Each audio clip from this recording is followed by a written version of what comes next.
welcome back to ioe463. And today we're going to be working through exercise 4.3, which is to create a 3D CAD model of a worker standing at a workbench. Actually, this will be a CAD model of two workers in different layers: a female, 5 percentile female stature with average proportions, and a male with 95 percentile stature and average proportions. The bench will be 100 by 200 centimeters. It'll be 90 centimeters high. Have legs that are 5 centimeters by 5 centimeters, and the top of the bench will be 5 centimeters thick.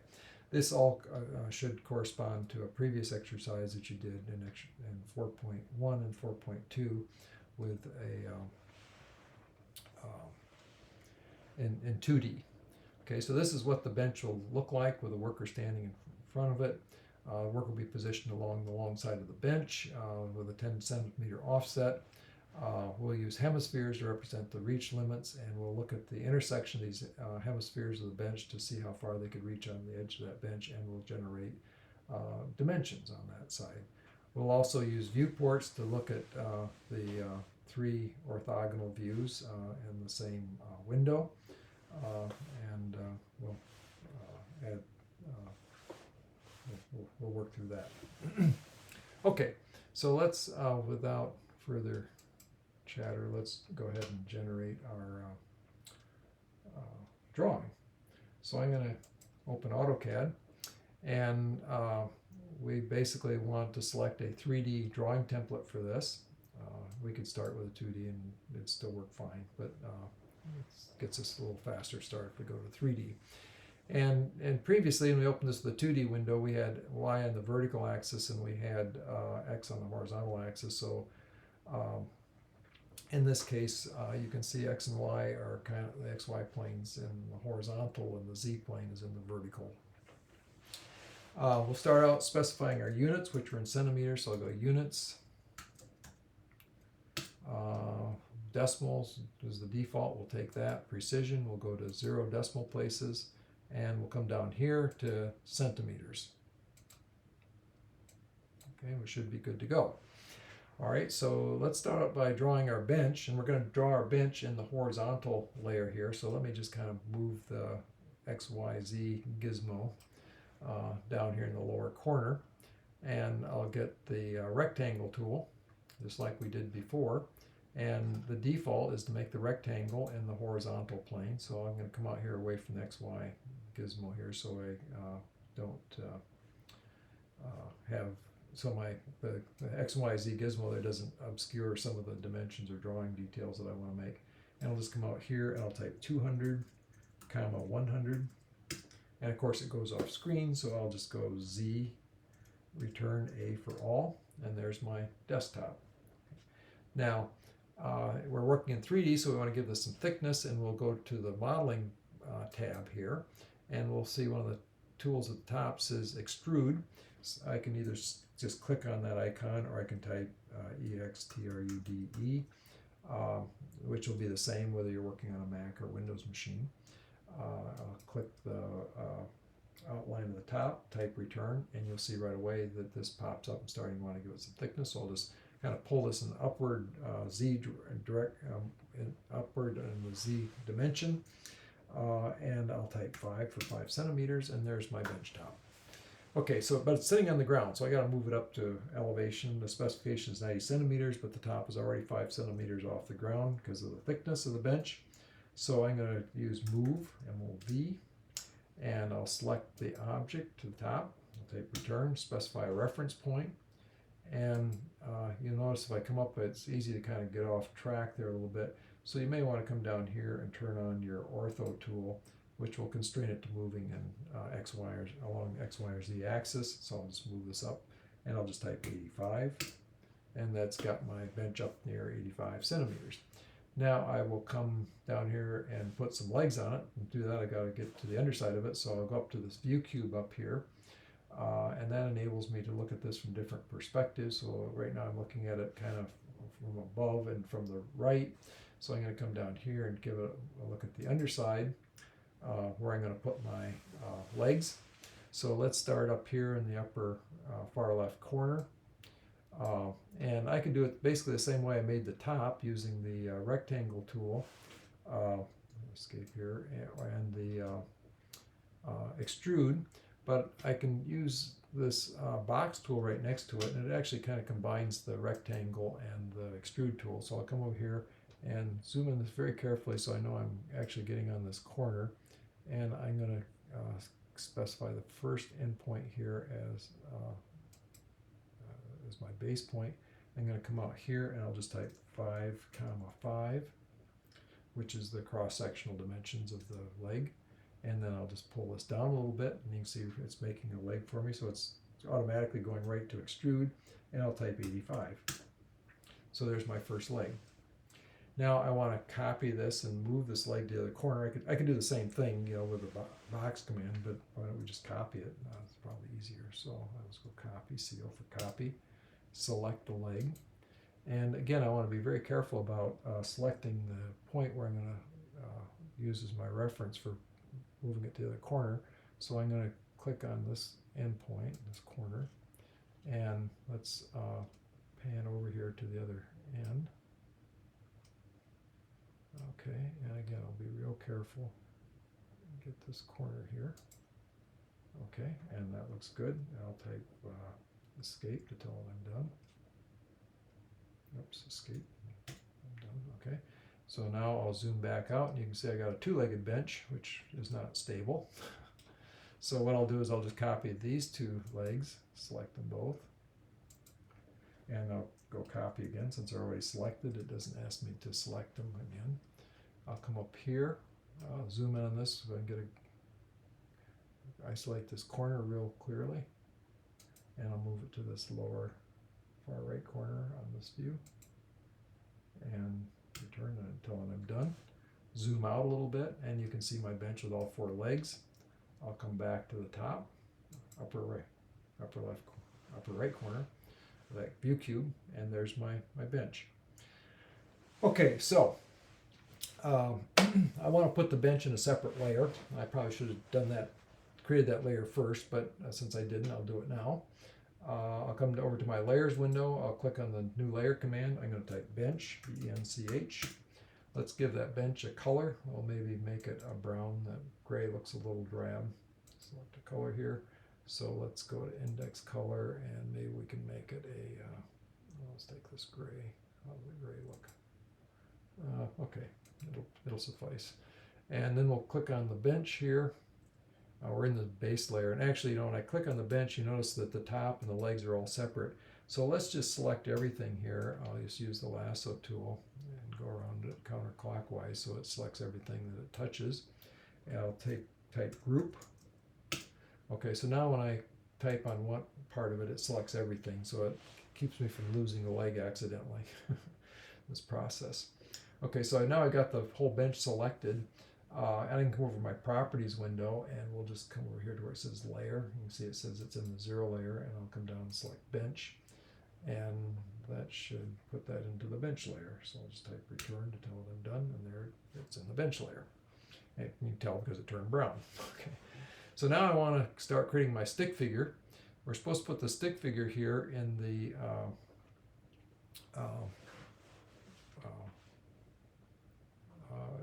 the midpoint along the long axis of the bench, and with a 10 centimeter offset for tummy space. So let's put a reference line down here. And I'll go back to drafting, and I can either click on line, or I can just type L for line. Now I want to make sure I get this on these corners really exactly. So it should snap to this corner. So let's see, it's still in the group command. So let me try that line again. L, okay. Specify first point, and that looks good. Now we'll move over here to the opposite corner. I've got my ortho command on, so it's going to make sure I track the top edge of that bench. And I don't seem to be getting any traction on my pan. Okay, so I want to come down here to this corner. Okay, and type return. Okay, now let's zoom out and see how that looks. Okay, so that looks pretty good. I can tell better if I go to a top view. And actually, let me just show you about the view cube here, a couple of things real quickly. You can see if I go to the right, it shows the right end view of it, but you also see that the legs in the back are smaller than the legs in the front. That's what we call a perspective view.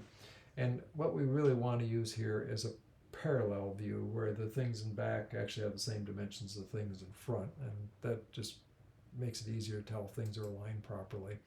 So if I go to this drop down menu in the upper left corner of my view window, where you'll see it says right, or whatever I've set the view cube to, and down at the bottom I can choose between parallel or perspective view. So I'm going to click the parallel view, and right away you'll see how this looks a little different. So I don't see that line sticking out there, so it looks like it's at least hidden by the legs. Let's go around here and look at a front view. So you can see the line, it looks like it goes right from one leg to the next, and now let's go to a top view. That looks pretty good. Let's look at a bottom view. And again, that looks like that line's aligned with the legs well, so I think we're in pretty good shape. Okay, so we can use that to locate our worker. So with that, we're ready to start constructing our worker. Let's create a layer for the worker, and we'll call it, and we're actually going to create two layers for this worker. We're going to call one F5, where we'll put our stick figure with the reach hemispheres. Okay, F5. And then we're going to create another new layer, and we'll call this one F5 DIM. That's where we're going to put our dimensions and those reach limits on the surface of the bench. Okay, return. Okay, so I'll make the F5 layer active, and we probably want to give this a little different color. So let's come down here and we'll make the stick figure magenta. I will get the line tool and check your settings on the snap function here. And if you go to settings, I don't know off the bottom of the screen there, but an object snap, it's really helpful if you have the midpoint selected, because that helps you find the middle of that bench on this reference line. Okay, so I'll make sure that's set, and it is. Okay, and you can tell when I get here because a little triangle shows up and says midpoint. Okay, so now I'll click on that, and now I'm going to come out here 10 centimeters, 1, 0. Okay, and now I'm going to come up from the floor to the shoulder, and if you okay, so I've got my ortho command on, so that makes it easier to make sure I'm coming straight up. If you look at the sheet I gave you with the link lengths on it, you'll see that's 123 centimeters. Oops, there we go. And then we got to go from the midpoint of the shoulders to the midpoint between the shoulders to the right shoulder, which is 19.4. And then we're going to go from the right shoulder out to the end of the fingertips for an outstretched arm, which is going to be 66.2. Okay, and return until we're done. So now we got part of the stick figure. So let's, and it's in its own layer. It's in the magenta layer. So let's hide our bench, because you can see when I kind of start trying to reach for these, it sometimes actually get the bench, and it's easy to start drawing, get a reference point on the bench rather than on my stick figure. So I'm going to hide the bench here. It'll make it easier to do my drawing. Okay, so now I want to create some hemispheres around the right arm. And recall when we did the 2D version, we actually used the circle tool, and then we used the trim to kind of get that down to a semicircle. We're going to do sort of the same thing. I'll get the circle tool, and I can either click on it in the menu, or I can just type CI for circle. And by default, it wants to put the circles in the XY plane. Okay, and if we want to put it in a different plane, we have to actually define a user coordinate system with the XY plane and where we want to put it. And we'll talk about that in a few minutes when we do our dimensioning. But you'll see if I come up here and click on the shoulder for the center point and just come out here to the end of the arm, it puts it in parallel to the XY plane. Not a big deal. Now I want to trim it down to just 1/4 of a circle. You'll see why. So I'm going to go TR for trim. And if I come back here, you'll see it wants to take off the back of the circle. And basically what it does is it automatically projects an extension of this horizontal line that's in the same plane. And the same thing here, if I come over here to the side where the left arm is, if I click on that, it takes that off, and again, it's automatically projecting the arm and the center of the shoulder lines. And now I'm down to just a quarter of a circle. And I go ahead and escape till I'm done trimming. And the next thing I want to do is I actually want to rotate that quarter of an arc, or 90-degree arc, around the arm to generate my hemisphere for reach. So I'm going to use the revolve command for that. Revolve. So select the object, so I'll select that 90-degree arc. So return. I'll select the, now it says specify the start point for the axis. And that looks like I accidentally typed a character there. So I'm going to come up here. Do this again. Sometimes if you accidentally bump a key, it screws it up, and about all you can do is really, go back and start over. So let's try this again. I'm going to go revolve. I'm going to select the arc. Okay, I'll do return. Now I'll select the axis. I'll come to the fingertips to the shoulder. And as soon as I define that axis, you can see right away that it starts wanting to wrap around there. So then I'll just type 360, 360 degrees.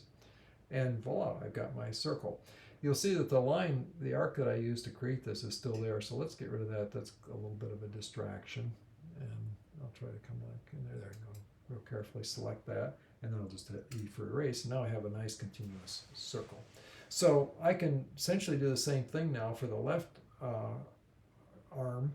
But it's probably easier if I just copy it. But before I do that, I want to modify this a little bit. I'd like to make this sphere translucent so I can see through it and see what's inside those reach limits.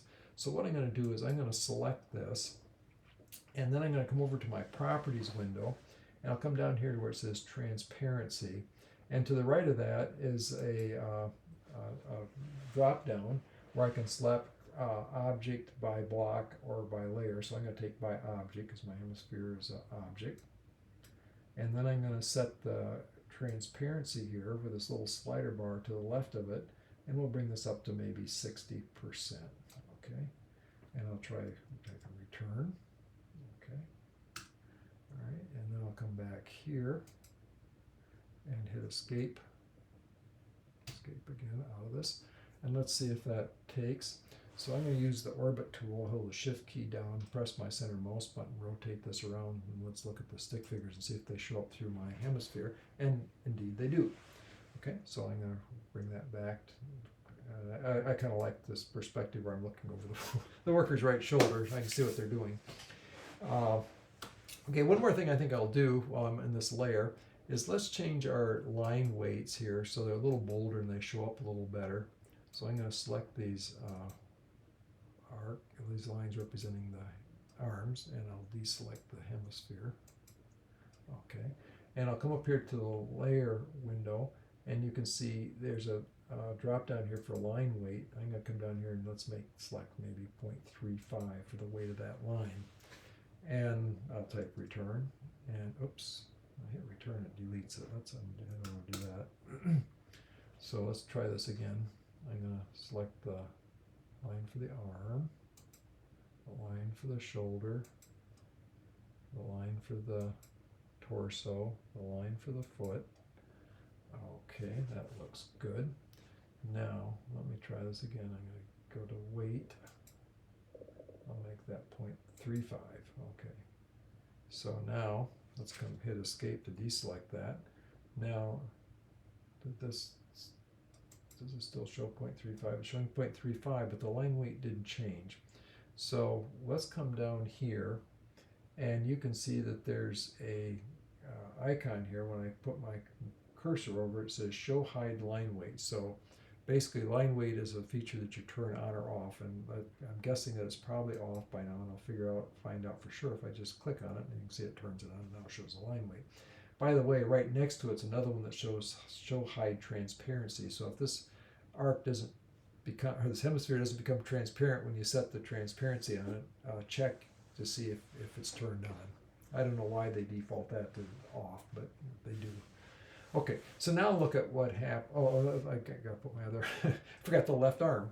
Okay, so let's just copy these. So I'm gonna make the right arm and the hemisphere a group. Okay, something like that. I'll type group, GROUP. Okay. Okay, good. And now I'm going to type copy, CO for copy. I'll zoom in on this a little bit, and let's give him her a left shoulder. Select the right shoulder. Make the right shoulder the base point, and just move over to the center, the midpoint between the two shoulders. And there I have it. Hit escape. I need one more shoulder. I got that. Now I'll do the same thing here with the right arm and the hemisphere. So I'll select that. I'll go CO for copy. Again, I'll take the left shoulder, or right shoulder is my starting point, and I'll move over to the left shoulder and hit escape. Okay, so now, oops, I forgot the right arm, or to copy the right arm. So let's undo that. You undo. I could just copy the right arm to make it complete. But what I want to do is actually I want to make the hemisphere and the right arm a group, so I don't accidentally lose them like you just saw. So let's make that a group. Okay, good. Now I'm going to do the move again, or the copy again, CO. All right, so now I click on this, I get both the arm and the hemisphere. Select the base point, which is again the right shoulder. Move to the left shoulder, and that's it. Okay, now I'll zoom out a little bit, and you can see it's not you're going to make mistakes as you do this, and don't be afraid of that. Just undo as far back as you need to go. It's a little bit like doing a Sudoku puzzle, right? So if you screw it up, you got to work your way backwards and start again. Okay, so let's see. Now I can look at the bench, and that looks pretty good. You can see where this is going to be placed. Let's look at it from some different views. I'm going to get the orbit tool here, and I can just manually orbit this like this. And by the way, you can see that little dot in the middle of this when I orbit, and it shows you what the orbit point is. And you can actually move that, but we won't do that here. Okay, up there. Let's come over here and we'll look at a top view. Okay, and this is kind of a good thing to do. You can see that the edges of your reach envelopes line up with the edge of the bench, and with that line we drew the reference line. Let's look at a front view. Okay, see the line goes from corner to corner. Let's look at the bottom view. Okay, and again you can see that line seems to go from corner to corner. So that all looks pretty solid. Okay, so back here to the right corner. So that's the layout view. One thing I'm going to show you real quickly here is I'm going to go. I'm sorry. That's the what we have is now is the isometric view, and we can get the top and front views that correspond to what we drew in the 2D images. And what we might want to do is come over here to the layout window and actually look at how we would generate some orthographic views. And when we go to this, it just automatically takes whatever view we had in the drawing. So you can see there's an isographic view. And I'm going to select this by clicking on the border around the picture, and I'll type E for erase and get rid of that. And I'm going to type viewports, VIWPORTS. Okay. And I'm going to select 4 equal viewports. And by the way, I can do this in the modeling window as well, so I can see multiple views of the object while I'm doing it. I got to specify where I want to put the viewport, so I'm going to come up here close to the limits in the upper left corner, and down here close to the lower limits in the lower right corner. And you can see I get 4 viewport windows. So, and if I click on, let's go to this, start out here on top, and if I click on the top view, it'll give me a top view. I come down here, again I get the little drawing icon here, and I can go to the front view, and I can come over here, select this one, and I can go to a right view.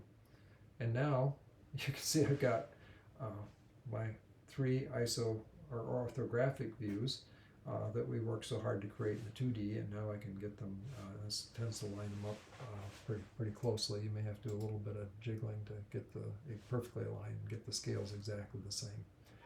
Okay, so, and if you want to get rid of these graphs, just click inside the viewport, an individual viewport window, and type function F7, and those grids will go away. And you've got something that you can use to print and put in your report and turn in as part of your homework exercise. We'll go back to model. Probably a good point if you haven't done so by now to save this thing. So I'm going to go File, Save As, and we'll make this exercise 4.3 TJA, and today's 11:01. We'll save that, and we'll save it on my desktop. Save. And we're ready to go into the next part of this exercise. So I'm going to stop here, and then we'll restart the lecture in the next part of the exercise, in which we'll actually map out the reach limits on the surface of this bench and do the dimensions.